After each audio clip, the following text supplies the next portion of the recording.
day, I'm Cody Ann Barrett and welcome to Frontline Business.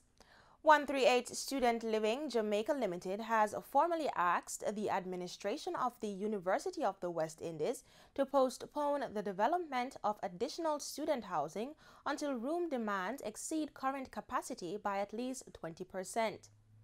If the administrators of the Mona campus agree, it would push back construction of 826 residential units.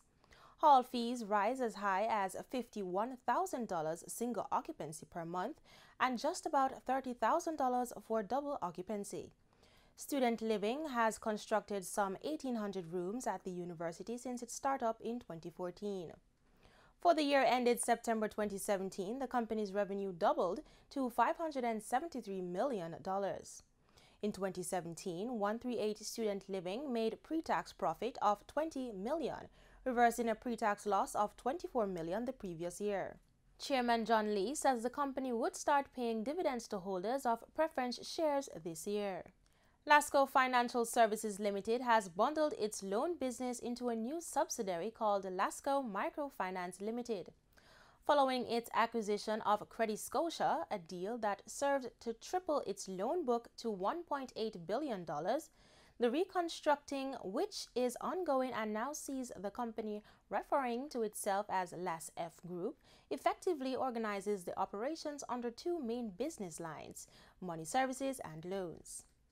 Lasco Financial Managing Director Jacinth Hall Tracy says Lasco Financial Services will maintain focus on the remittance and cambio or foreign exchange trading operations, while Lasco Microfinance will focus solely on the loans business.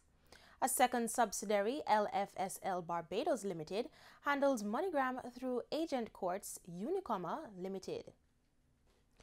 The general manager of Proven REIT Limited, Pierre Shirley, has resigned that post effective March 31, 2018, after being with the company for just over 2 years. Proven REIT is the real estate investments and development arm of the Proven Group. Shirley says he gave the lengthy notice period to be mindful that there needs to be an orderly exit from the company, thus minimizing possible disruptions. Proven's real estate asset base as at September 30, 2017 was just over $17 million, consisting of both residential and commercial properties.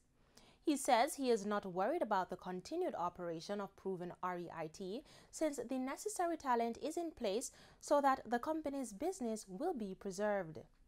Shirley's resignation comes on the heels of the resignation less than 3 months ago of Corvell Johnson, the former CEO of Proven Wealth and Proven Fund Managers. Johnson is now at the helm at Scotiabank. And NCB Global Holdings has again extended the deadline for shareholders to respond to its takeover bid for Trinidadian insurance company Guardian Holdings. In a notice to shareholders, NCB says the new date is February 23. The offer was scheduled to close February 2. The extension comes days after news broke that the Trinidad and Tobago Securities and Exchange Commission is probing the takeover bid by NCB Global. The Commission's chief executive, Hayden Gittins, says the concerns about the transaction were brought to the agency and it is treating the matter diligently and urgently.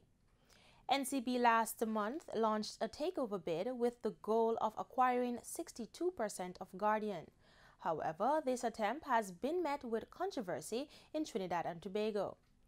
News came last month that 3 shareholders are planning to challenge the acquisition following a disclosure by NCB Chairman Michael Leachin of a secret lockup agreement.